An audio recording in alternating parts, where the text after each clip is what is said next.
It's a pretty famous picture that you probably know about. Are you stressed? Do people feel that they're burned out? Or do you feel like that you're losing it generally? So this was a stress test that was done at St. Mary's Hospital. So the next picture I'm going to show you is two pictures of two dolphins. And the more differences that you see between them will determine how stressed you are. So if you don't see any differences, you can stay. If you see lots of differences, you can all walk out of the room.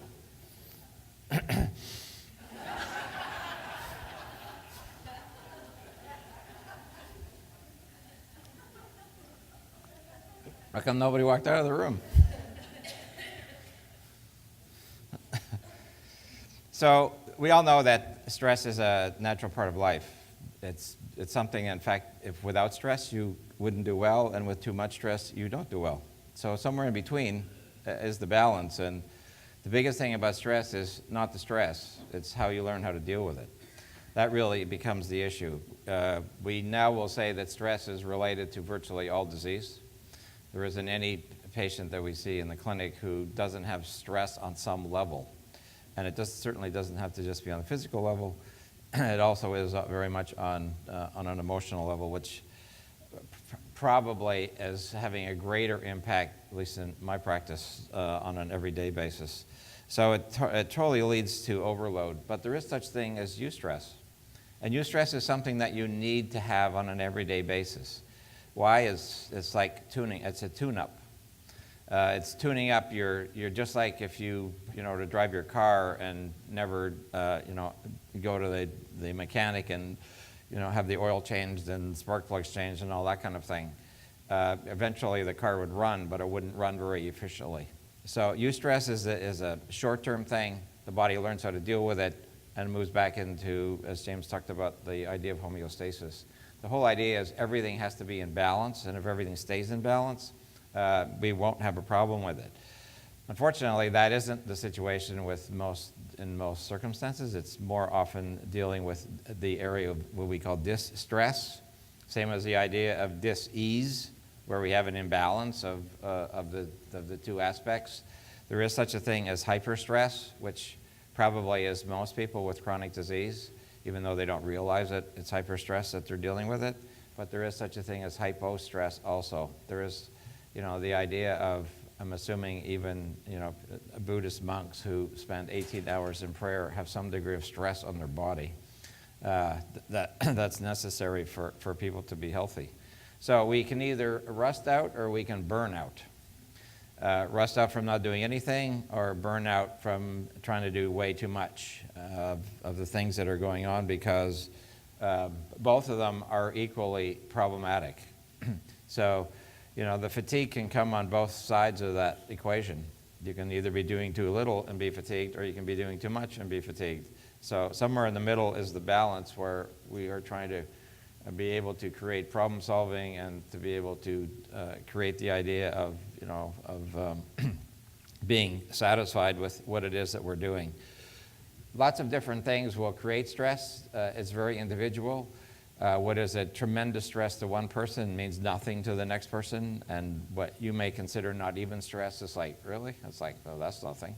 So it's how we deal with it. It's how a lot has to do with your terrain, how your terrain is so designed to be able to manage stress, which is why some people will have if you line 10 people up, give them the same stress, you have 10 different reactions from those 10 individual people. And that's due to their genetic underlying terrain for what's happening. So all these types of things are, you can add up to be any type of a specific problem. So you can pick and choose which one of those or those create for you the greatest deal of problems. And of course, for most people, it's a combination. So, stress is something that can be much greater in personal life than it can be in sort of work life, or it can be vice versa. Some people are, quite happy in their personal life, but have a very difficult work environment. No matter what it is, the longer you stay in that stress situation, the more likely it will lead to a place where you don't want to go.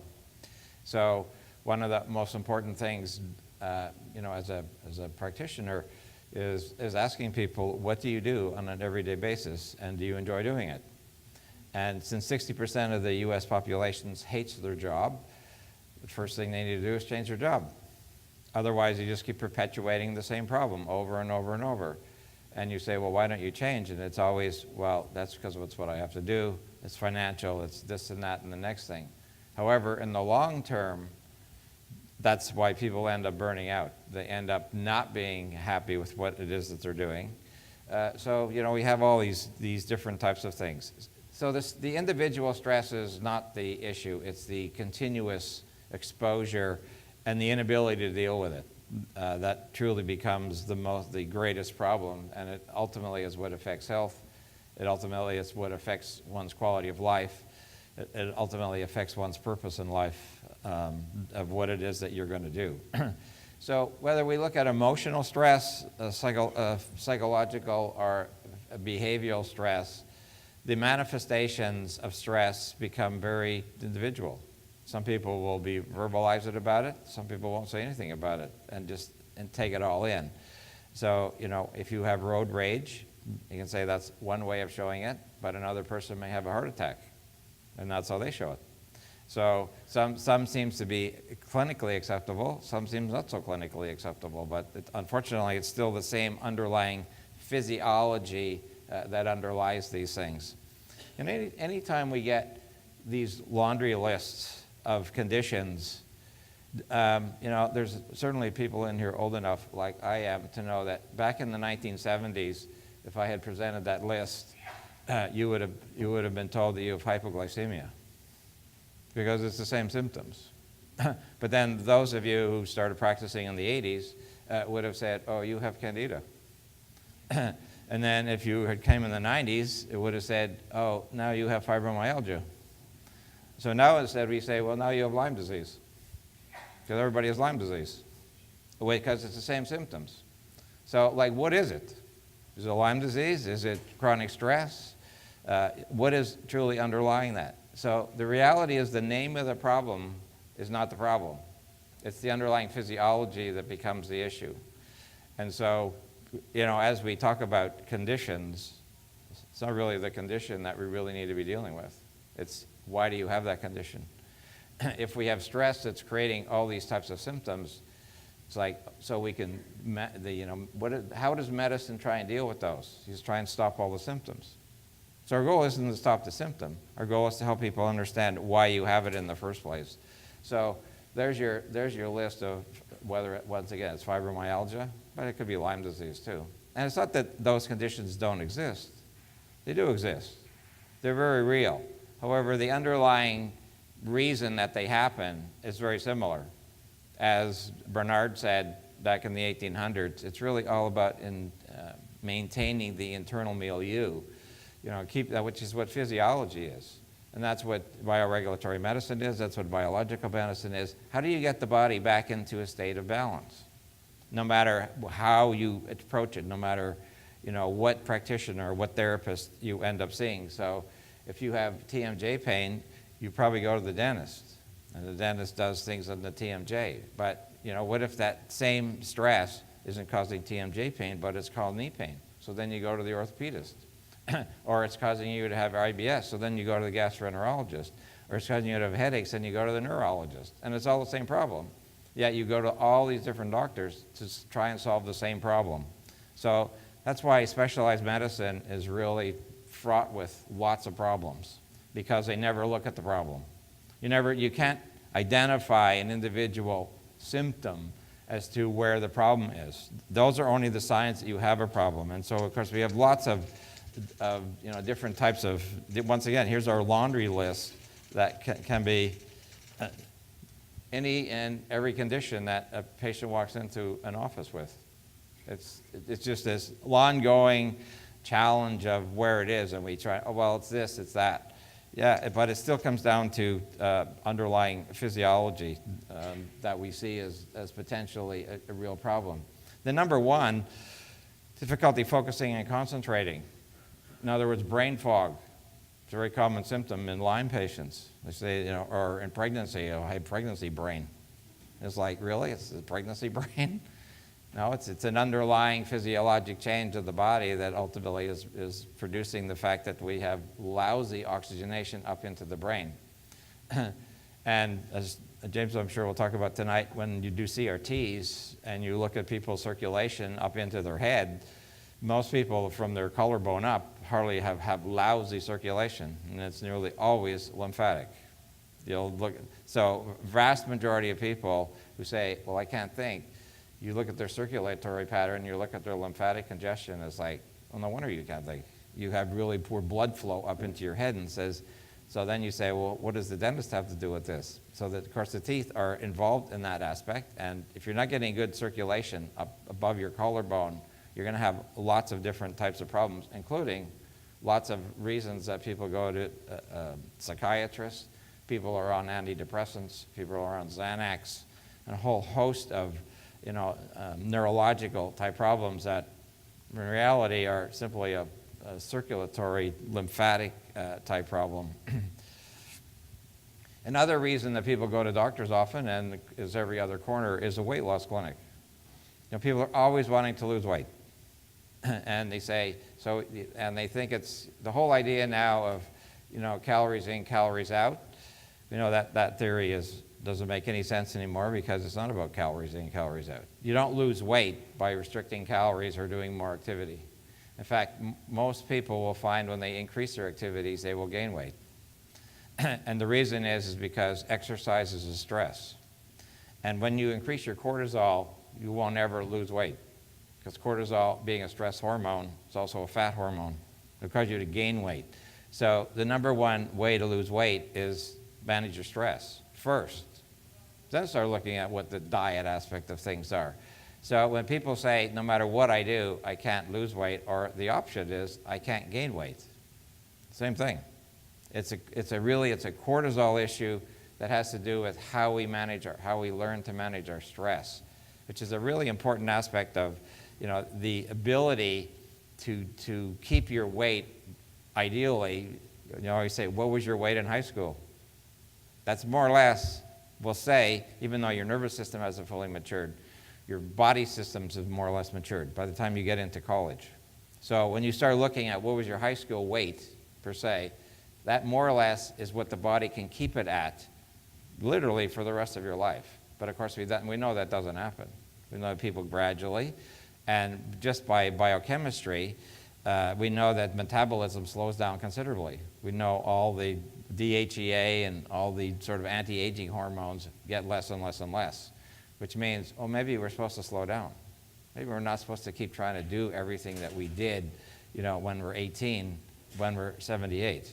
There's something wrong. There's something wrong with that pattern.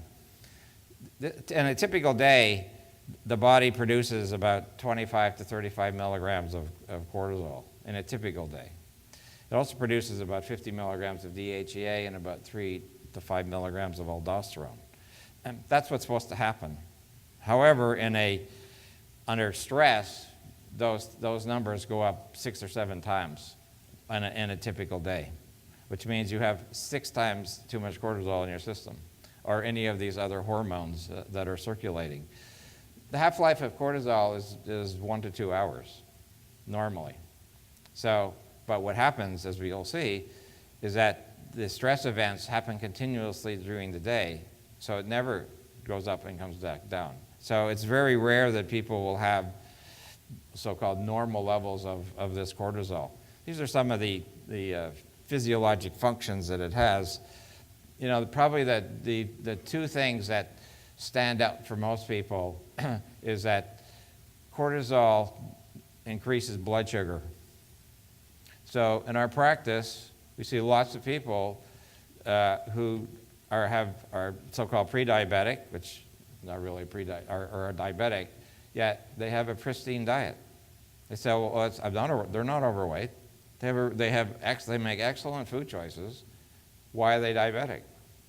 It's not because of their diet. It's because of their cortisol levels. It's their inability to manage their stress levels, which keeps cortisol elevated. Because one of the functions of cortisol is to keep blood sugar elevated so that you can protect yourself.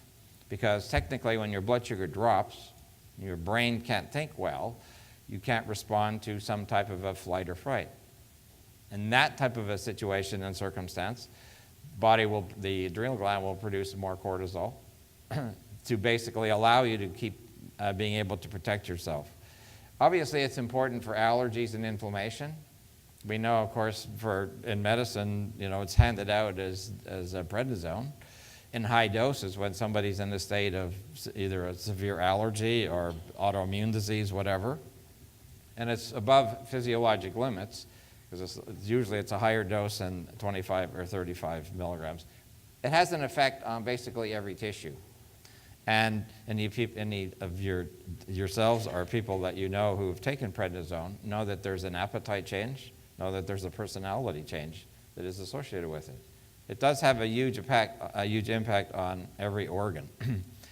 So we look at DHEA. DHEA once again is so-called an anti-aging hormone. It peaks, somewhere in this 20 to 30 range, and then there's this precipitous drop by the time we get to 70 by 90 years old. So, which is why so-called an anti-aging medicine, they say, oh, just take DHEA. It's an anti-aging hormone. Now, that for a different reason than just anti-aging, we'll talk about. So this is, it's high up in the production of hormones, so we can call it a mother of hormones, because other hormones downstream require DHEA to be made. So if you don't have any DHEA, you're going to have a hard time making cortisol and aldosterone and testosterone and progesterone and estrogen and all the other hormones that we associate with it. So the numbers are really high in a little baby, and then as I said, they tend to decrease as we age. It has an anabolic activity, so it is a precursor to testosterone. So when we look at the whole idea of bioidentical hormones, it's like, which is the way medicine has gone into, and supposedly we shouldn't be doing synthetic hormones, we should be doing bioidentical hormone. But I wonder if anybody who's ever eaten a yam or a soybean has said, oh, I think I'm eating my hormones today. There's no such thing as bioidentical. I mean, whether it's coming out of a yam or a soybean, it's still a chemical process. You don't extract the hormone out of the yam, per se. So we somehow still have to manufacture what's going on. So it is a precursor to other hormones, so we'll accept that. So it's not the DHEA itself that we need to be concerned about. Now, people often talk about thyroid as what their temperature is. So when we look at somebody who has an adrenal problem, this is their typical picture as far as their basal body temperature is concerned. Most people will have heard, and I'll talk about it tomorrow, I guess, when I talk about the other part of the endocrine system. When you have supposedly low thyroid, you have a low basal body temperature. And that, back in the 1930s, was what Broda Barnes used as the whole idea that, since we didn't have the ability to test things in those days, that's how you said, well, if your temperature is low, you have low thyroid function. Well, that's not always the case. In fact, as you see with when somebody is under chronic stress, they also will have low temperature. Now, the difference between an adrenal low temperature and a thyroid low temperature is the adrenal temperature is very, if this thing starts to work, it's very variable. It's up and down. One day it's low, one day it's high, one day it's low, one day it's high, then it's low for 3 days, then it's high for 3 days. It's all over the place. It's not consistent. The thyroid that you'll see tomorrow is consistently low. So the big difference about when do you measure your core temperature? What's the best time of day to measure your core temperature? If you truly want to use this as a measuring stick. It is not in the morning. It's not, you should not, in my opinion, you should not measure your temperature in the morning if you're looking for your basal body temperature. The best time to find out what your basal body temperature is to measure 3 hours after you typically get up. And then you measure it 3 hours later, and then you measure it 3 hours later, and you add the 3 up and divide it by 3. That will give you the most accurate indication of what your true core temperature is. People say, yeah, but that's not the morning temperature. By definition, by physiology, your temperature at night is always lower. Melatonin itself will lower your temperature by as much as 1 degree. So and if you haven't awakened to an awake light or the light, melatonin will be hanging around for up to 30 minutes, and it will artificially lower your temperature. So don't use your morning temperature as an indication of whether or not you have a thyroid issue. And because people said, oh, I'm not going to measure my temperature 3 times a day, what it came down to is, well, how are we going to get somebody to do this? So having done it for hundreds and hundreds of people, the best time to take your temperature is half an hour before your typical noon meal. That will give you a very accurate indication of what your core is. I've just done it so many times that I just gave up on having people do it 3 times a day, average it out type thing. Just take it once. That'll tell you whether or not, and if it's all over the board like that, you're probably looking at adrenal. If it is consistently low, then it's more likely going to be a thyroid issue. So how do we test cortisol?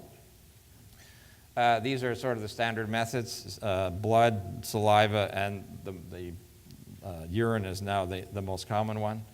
Typically, if we're doing a sample to collect blood, we collect it at 4 different times of the day, and this little graph down below. So technically, it's for most of you, except for me, because right now for me it's 6:30 in the morning. For you, it's, 10, almost 9:30, since we're on 3 hours time difference. So this is the time of day when your cortisol should technically be the highest, in the morning, when you get up. And then it drops before noon, and then the afternoon, and then it drops in the evening, and then it starts to climb again. That is a normal rhythm of what's supposed to happen. And if we follow our physiology, so you should wake up, not, oh my God, I can hardly get out of bed. It's like I'm dragging to get out of bed, or I have to do something.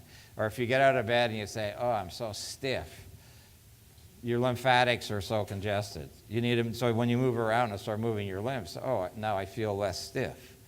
But if you're stiff in the morning, you have lymphatic congestion. So as James has talked about, you need lymph start, you need to do exercise, you need to move your body somehow to get the lymph moving so that but then you have to figure out, well, why is it stuck? Why is it gets congested overnight? So there's some other issue that we need to be looking at. So that's one way of doing it. There's various labs that do that. The green bar on this graph, of course, would be an ideal, but you see this person is sort of reversed. Their nighttime is almost as high as their morning. So this person is going to say, I can't fall asleep at night. In other words, their cortisol levels are as high at night as it is in the morning. They say, well, I think I'll go and do exercise. I feel like I can think better at nighttime, but they can't sleep. So is that a problem? Yeah, it's a big problem, because then you totally break the natural circadian rhythm of all your other hormones. Because hormones all have its own circadian rhythm. Some are high, some are low at different times of the day and night.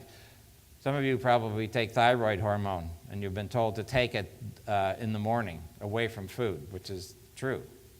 However, the best time to take thyroid hormone is at bedtime. But say, well, why don't we tell them to take it at bedtime? It's because people are eating too late into the evening. Because you do need to have not eaten for a while. But if you're following the natural circadian rhythm, you get a better response to thyroid hormone if you take it at nighttime as opposed to in the morning. But I've never heard of that. Well, it's because it's only by convenience it's given usually in the morning. So the Dutch test is a urine test, also collected 4 different samples. It does give us a little more information than just blood or even saliva. So, we get more data from doing it via a urine test. So, and we still get these nice little graphs and these nice little pictures. That's the ideal curve of what it is that we're looking for. More importantly, than just knowing cortisol levels is what is the ratio of cortisol to DHEA, which most people are not familiar with. And so in this slide, right in the middle here, it says cortisol to DHEA ratio. Every one of these problems have the same underlying problem, which is an imbalance of their cortisol to DHEA ratio. So you could go to 5 different physicians for 5 different problems. So this person down here, it could be a woman who has an ovarian issue and says, I have an infertility issue. This person up here says, I can't remember anything. This person says, I have osteoporosis. This person says, I'm in a constant state of inflammation. This person says, why can't I get rid of my heavy metals? It's all the same problem. It's the imbalance of that DHEA cortisol ratio. That's what needs to be corrected, not worrying about what is the individual treatment of all these individual problems. That's where medicine, of course, I think falls short, because we get so focused on the details that we can't stand back and see the whole picture. And when we're looking at stress, we're looking at, we'll call DHEA the happy hormone and cortisol the not so happy hormone, because of just the effects. So yes, it is true that DHEA drops, and technically, what does that mean cortisol should be doing as we get older? If we're going to keep the ratio the same, it's got to drop too. So if cortisol is dropping, people say, oh, that means that when I'm 75, I can't do what I was 25. Yeah, there's a reason for that. You're not supposed to be doing that.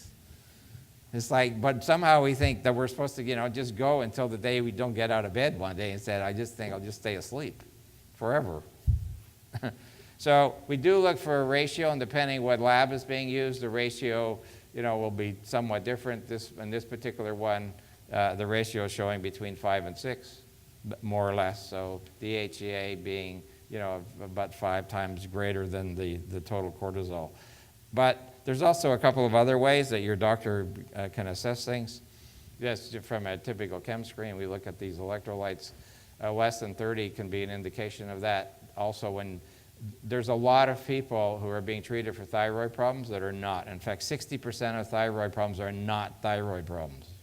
They're actually adrenal problems. But yet, they're improperly treated by treating their thyroid, which then burns out their thyroid, and now they're stuck on thyroid forever because their thyroid won't function very adequately. So, when somebody has sort of low T3 and low T4, they say, oh, you have a thyroid problem. However, that's not necessarily true, and in fact, in 60% of the case, it is not true. You have to have normal cortisol levels before you even measure to your thyroid levels to determine whether or not it's adequate or not. So this is just the reason that we look at potassium usually goes up, sodium goes down. It has to do with aldosterone, which is another hormone coming out of there, and so we can use that as an indirect indicator. The same as serum chloride. Usually they just say it's very rare that a person has ever been told, unless they're in the midst of severe diarrhea or something, that there's a problem with their electrolytes, with just sodium, potassium, chloride, and CO2. Because most of the time, 99% of the time, they're so-called within reference ranges. It's also important that in a reference range, when you look at labs, that when you have a blood test done, 95% of the results are normal, just by definition, irregardless of what the number is. So only 5%, so if we measured every person in this room, only about 2 people would have an abnormal lab, by statistics. Even then, no matter how ill people are, because the statistics are based on sick people, they're not based on healthy people.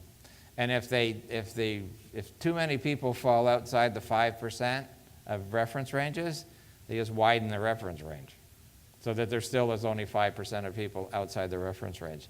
Lab tests have nothing to do with health, nothing. So going to a doctor and saying, oh, all your blood tests look good, means nothing. We're not looking for normals, we're looking for optimals. And there's a big difference between looking at those two things. Other ways, of course, to look at how stressed your nervous system is to do an HRV, where we're measuring the difference between the flight-fright or the parasympathetic, the rest and digest aspect of the nervous system. Of this particular graph, the one that I show people the most is what happens when you're in sympathetic dominance, which is what happens to your digestive system down here, which means you're inhibiting digestion. It is one of the most common problems in virtually every patient who has any type of a health issue, is they don't properly digest what it is they're eating. They spend a lot of money on organic food, they eat really great food, but they're in sympathetic dominance and say, why can't I get the full value out of this food? It's because sympathetic dominance inhibits your ability to digest it. We need to be in parasympathetic state to properly digest food. You're not going to be digesting food by driving up to Starbucks, if there's any Canadians, up to Tim Hortons, basically in the morning, and then getting in traffic thinking whatever it is you're going to eat is going to do you any nutritional value. The way you get nutritional value out of food is to eat in a restful place, to have say a prayer, to chew your food, to relax, to not be watching, some terrible thing on the news per se. We need to be in a parasympathetic state 40% of the day. We need to be in the sympathetic dominance 60% of the day. So we have this teeter-totter aspect that's constantly going on where they're basically competing with each other. So this is just the report from we use Meridian. It's just one of the values, and we look at this little picture down here. This person is 100% sympathetic and about 90% parasympathetic. And says, well, how can you be 190%? So we talk about the sympathetic as being the gas pedal and the parasympathetic as being the brake. So this person basically never takes their foot off the gas pedal, and because their brain is saying, you're going to crash your car if you don't do something about this, I'll stand on the brake at the same time. So they're going to say, why am I so tired? Say, oh, it's your adrenal gland. Well, it's actually your nervous system. So, but the benefit of doing something like an HRV, you can decide whether is it an endocrine problem or is it a nervous system problem. And in many cases, we treat the wrong system. I mean, I've seen it over and over, and people wonder why they don't get better. Well, you're not treating what the problem is the main reason that you won't get better for anything. You can also look at your cardiovascular system as to long before somebody tells you your cholesterol is too high or you should have a stress test. We can do a digital pulse analysis looking at the stiffness using these little 3 bars here, the stiffness within your arteries generally for what's going on. The stiffer they are, the more likely we may potentially have an event or not. So we use these types of things. This evening, James is going to talk about CRT, which gives you basically, you can look at, let's go backwards one. We look at 15 different organ systems, 119 points.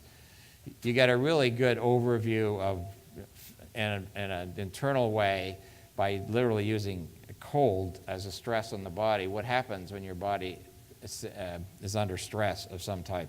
Gives you a tremendous amount of information that I haven't figured out any other way to get it other than by doing a CRT for people. We have these different stages. Of course, we have the alarm, the resistance, the exhaustion stage. People often think that they're down here. And of course, by the time you get into the exhaustion phase, many of your other systems aren't working either.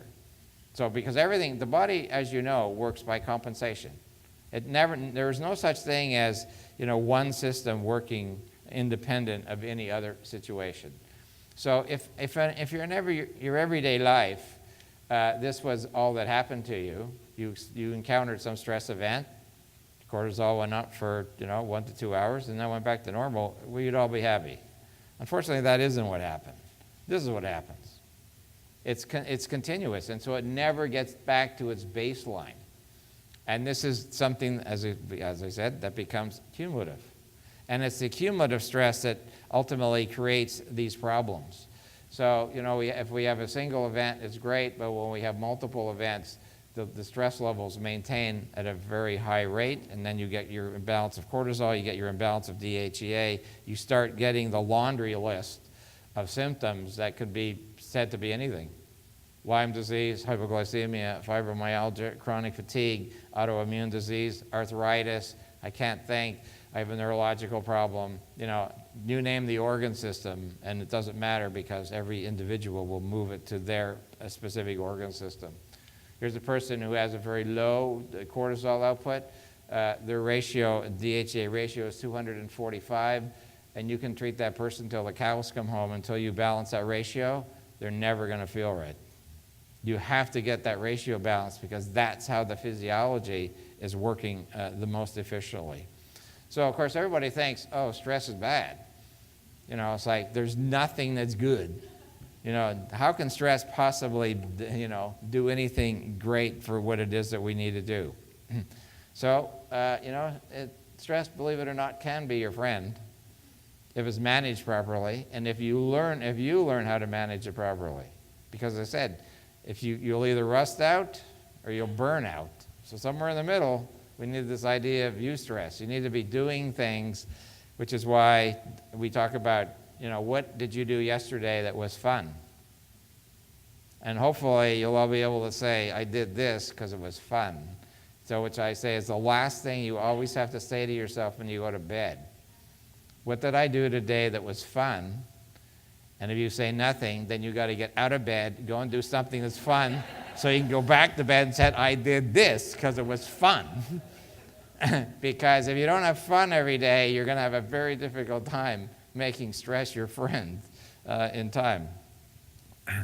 So this was a study done a few years ago that a lot of your perception of stress is what you think. So how you think about it will have an incredible impact on the physiologic impact that it will have. So this study done at Harvard asked people to think that the stress was helpful for them. The fact that whatever it is was going on, it was a good thing. So blood pressure increased, blood vessels constrict under stress, which is usually a good thing. But if the stress in the same people was viewed as a good thing, believe it or not, that's what happened. It was the same stress. The only difference was they said, this is a good thing. I love what I'm doing. This stress is not hard on me. They made a mental note that what they were talking about was not stressful to them. So instead of constricting their blood vessels, increasing the risk of some type of cardiovascular accident, their blood vessels stayed looking like that. And that's all was different. The stress was still there. So it's a very positive thing that can happen is your attitude. So the goal is you can't get rid of it. It's to simply make you understand that, to appreciate it. Now, of course, you can get it so much that it becomes a real problem. However, that's why we can't look at stress as all bad. Because if you consider stress to be bad, guess what? It will be. If you consider stress to be part of a healthy life, and it is, it won't be bad. It doesn't have to be bad. So when you say, tell yourself, my body is helping me rise to meet the challenge, is a good thing. Now, some people will have a hard time believing that, which means they won't get out of it. So whether they end up with neurofeedback or some other type of a positive thing. Now, there's another very important hormone. What's the hormone that's released under stress? Anybody know what the hormone is? We talked about cortisol and adrenaline, but what's the other hormone?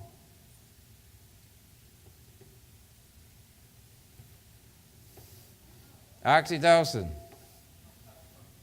When is oxytocin? When do we hear about oxytocin? Pregnancy. But you know what else you hear about it? You need to hug people. That's why we call it the cuddle hormone.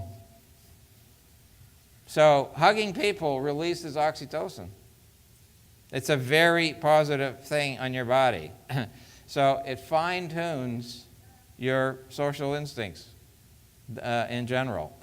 So that's one of the reasons humans need, generally, people who are in relationships live longer than single people, simply because of this. Being in a relationship with somebody, and the fact that there is a physical contact means that you will release more oxytocin, which is a positive stress hormone that gets released under stress in general. So what we're looking at is it's motivating you, obviously, to seek somebody around you that you need for support. So the whole idea of once again, stress not being terrible. So why do people seek, friendship when they're having a tough time? That's why I believe everybody needs some form of a support system. So particularly when they're having a challenge. So if somebody's going through a particular health challenge, what do you need the most? You need a support system. You need somebody around you, somebody to be with you. And if people say, well, I don't have that, then we say, well, we got to find it. Go to a church group, go to a support group, call your best girlfriend or guy friend. You need somebody else to talk to. You can't deal with this kind of thing by yourself, even though people say, I can deal with it by myself. You can't deal with it by yourself. You need somebody else to be able to talk to about that. Because, as we just saw, oxytocin will prevent people from cardiovascular disease. And it's too bad cardiologists don't talk more about, instead of saying take a statin drug, said, who's in your relationship? What are you doing to manage your stress? That type of thing, because it would have more of an impact in the big picture of supporting people with that type of a problem. So the bottom line of that is we need human connection. We're a human race that needs to interact with other people for good reasons. And so, hugging somebody on a regular basis is a good way to get your oxytocin level up, which is a way that you can learn to manage stress. So, management. Obviously, everybody will have their own clues or their own ways that they would like to be able to deal with this. One of the ways is, what do you do for fun? As I said, and that's totally individual. And what one person defines as fun may not be particularly helpful for somebody else, but we certainly have to learn how to cope with it so that we can learn to manage it. Some stressors are within our control, and some stressors are without our control. We can't do anything about it. If when you have the ability to change it, the goal is you're going to change it. Some things you won't be able to change. So we have to learn how to go with it in order to prevent the, so-called a negative outcome. So these are the aspect of active coping strategies. Accepting, reappraising, praying, problem solving, controlling, seeking social support. Some of you have no doubt either witnessed in your practices or in your individual life, a particularly trying situation. And the ones that always amaze me are, since my wife likes to watch Dr. Phil all the time, somebody that, will come on and, somebody will be in prison because they murdered their teenage daughter or something. And they totally forgive them. You say, wow, how can they get in a state of mind to be able to do that? And the reason is always the same. It's because if you don't accept it, it will kill you. And so two people will die. The daughter is, who died, and then the people who are left behind. Acceptance has a huge component of this. You may not like it, but it still comes down to having, unfortunately, to be able to accept it, whatever it is, in the big picture of things.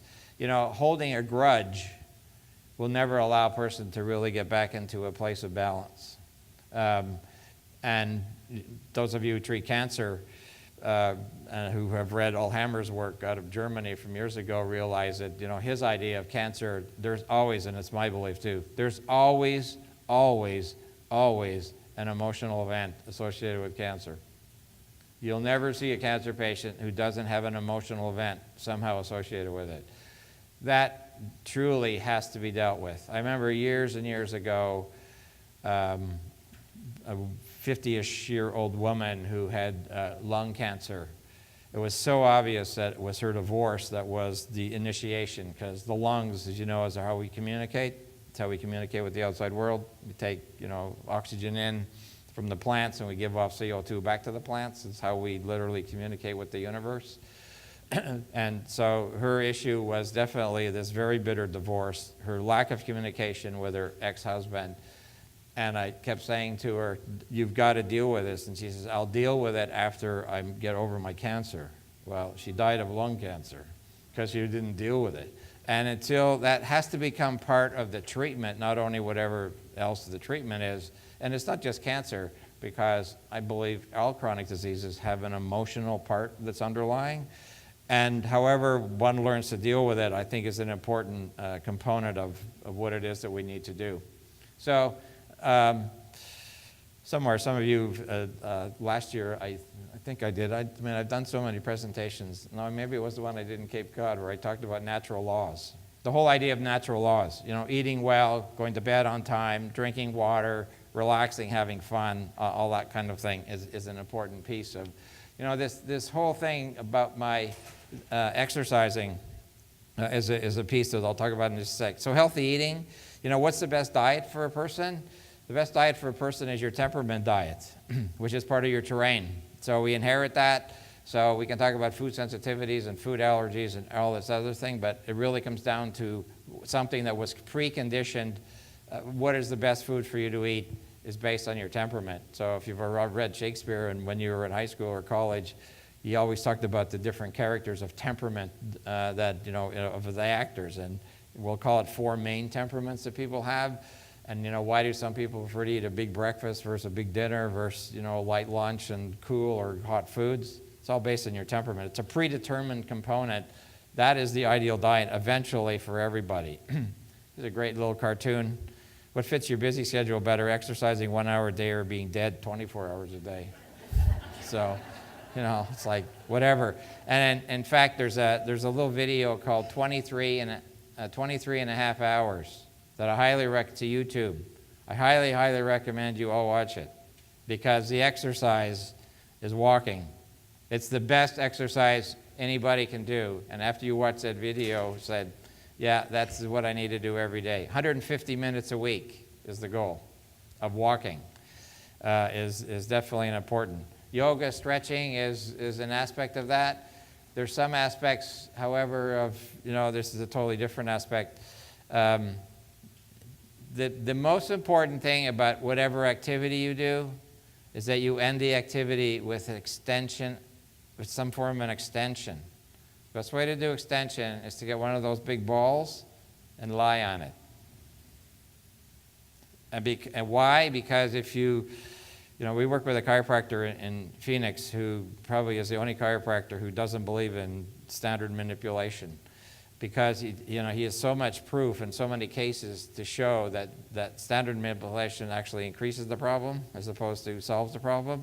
And he says the biggest problem with exercise is virtually all exercise, including yoga, including what we do every day, is all flexion. We end up flexing our spine most of the time.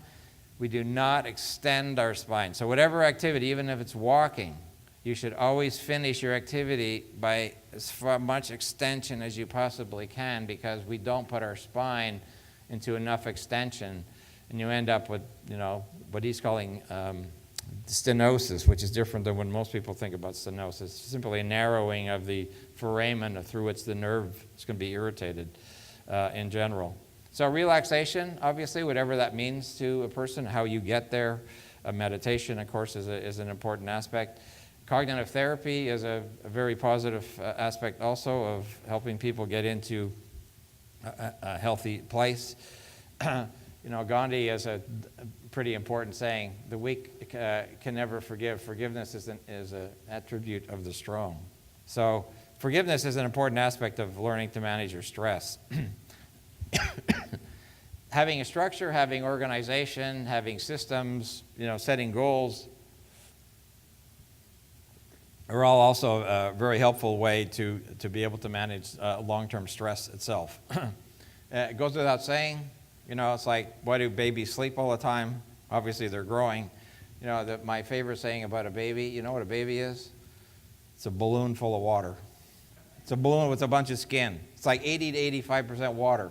It's just a bunch of water in this little sack, So this is part of having fun. So I just suggested this to a patient this week. I said, what do you do, before you go to bed? And she says, I read on a Kindle. I said, well, you can't do that anymore because you can't have any electronics. As James said, we turn off all the Wi-Fi, all that stuff. I said, you had to read. Well, she says, I'm going to save trees. I says, well, this tree you're going to have to cut down because I want you to go and buy a comic book or something like that where you can smile and laugh, which is the last thing you're going to remember before you go to bed, as opposed to reading something on Kindle, which is you have this screen that's affecting your brain that we don't want it to be in general. So laughing with people is totally a contagious activity.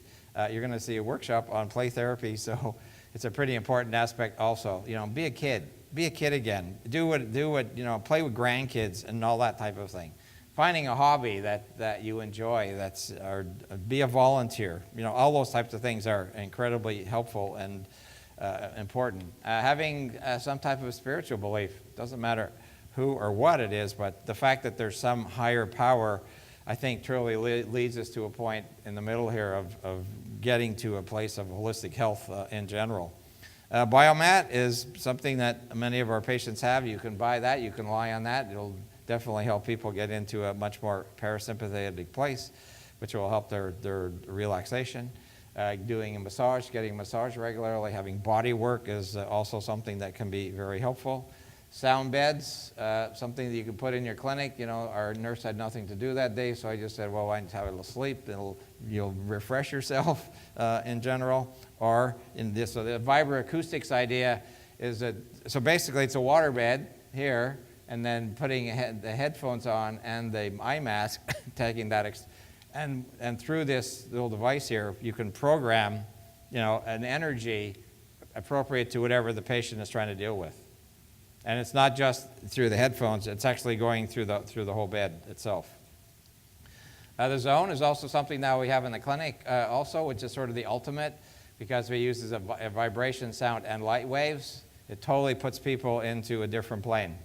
People will have quite an experience when they're in that, and of course those doors close. It's a 30 or 60-minute treatment, and most people will fall asleep and they'll totally drift into a different sense of reality. Neural feedback becomes an important component of this, where people are and where they need to be. Of course, you can do a brain map on people, eventually trying to find what is the right protocol, the right aspect. The number one treatment for your adrenal gland is routine. Do things on a regular basis. Go to bed at the same time, get up at the same time, eat your meals at the same time. What are you doing when you do that? You're training your nervous system and your endocrine system that it doesn't have to worry about food, so that it knows in 4 or 5 hours. So it doesn't have to start raising your cortisol up because they know you're going to be eating. It knows you're going to be going to bed ideally between 10 and 11, because then your growth hormone will start going up, which is how you start to move your lymphatics, how you basically start to heal yourself. It is the number one treatment, no doubt.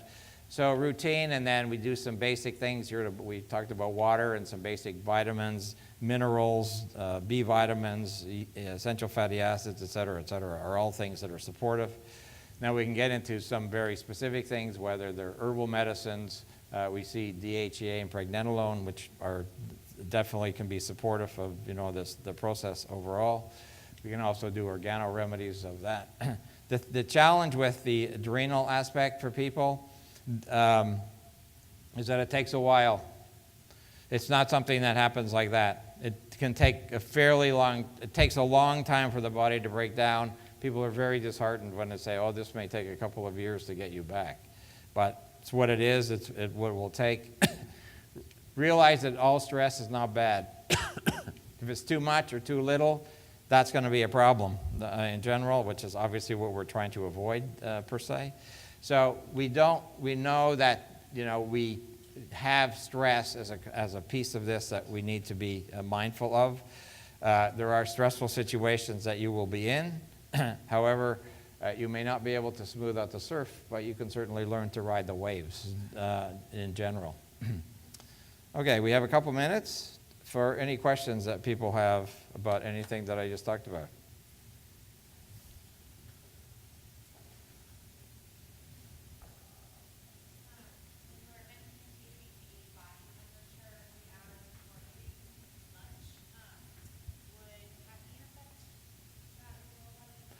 It didn't seem to matter what people did. So, I just did it so many times. I just said, whatever you typically do, just do it typically. And if you normally eat lunch between 12 and 1, take it about half an hour before that, no matter what else you do. And if you do it consistently, you will find that it's pretty accurate.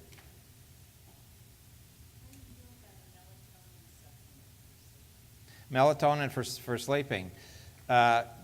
It can buy you some time, but the question then becomes, why do you need melatonin? And the question then is, what are you doing to your pineal gland? Your pineal gland is your master gland. We always talk about it, the pituitary. It's not the pituitary. It's actually the pineal gland, because the pineal gland sets your entire circadian rhythm. Your pineal gland also sets your entire immune system. What's the number one treatment of the pineal gland? Sleep in pitch black and wake up to light. You turn it off, you turn it on, just like turning a light switch on and off. That's a better initial approach. The other aspect that affects the pineal gland is fluoride. 75% of people's pineal glands gets calcified, and it's really always because of fluoride. So is fluoride a good thing? Not for your pineal gland. So, and it's a challenge if you live in a city where the water is fluoridated. You don't have much, of course we're doing filtered water and things, but you're still taking showers in it, and you're cooking your vegetables in it, and all that kind of stuff. That it certainly can be a problem. Yes? On that DHEA cortisol ratio, if you have a really low cortisol, what are your kind of approaches to bringing the cortisol up? Somebody's really in burnout. So as I just said, so we either use organotherapies, homeopathics, we use herbal medicines, vitamin B, vitamin C. There's a whole nutraceutical approach along with an energetic approach and it's going to take a while to build it up, because the biggest thing you need to do is the routine, because the adrenal gland doesn't believe that what you're going to do is going to help. So it's constantly you're going to be using it up constantly, and the nervous system is the same. It's hard to trick the nervous system into really believing that you really mean that what you're going to do is correct. So it takes a while. You have to literally trick it. Question back there? A quick comment. A routine that I'm teaching my grandchildren and my friends is hugging, putting left ear to left Right. ear and holding for 3 complete breaths, and I can feel the autonomic nervous system changing from sympathetic to parasympathetic. It's great. She said hugging left ear to left ear and holding for 3 breaths is one way to get you into parasympathetic. Definitely true. Any other questions? Yes? Would your adrenal protocol change measure for high DHEA, and most of the time they see it low? Yeah, everything changes, because then you have to say, so why is the body overproducing and why are you not getting your downstream hormones? So you have some type of an energetic block downstream below DHEA in your end result. So that's why your DHEA is high. If you're not taking it, it's being the enzyme systems are being blocked. And we go back to the whole thing that James talked about. Where's the toxicity issue that's causing the downstream to not create adequate levels of hormones? And you can say the same thing about bioidentical hormones. If you give DHEA, why do we not get the end result? There's something preventing that from happening. That's truly what, when we look at bioregulatory and biological medicine, that's really what our goal is. We don't worry about the symptom, we don't worry about the problem, we worry about the biochemistry of what's happening. Okay, I think we're taking a break, right?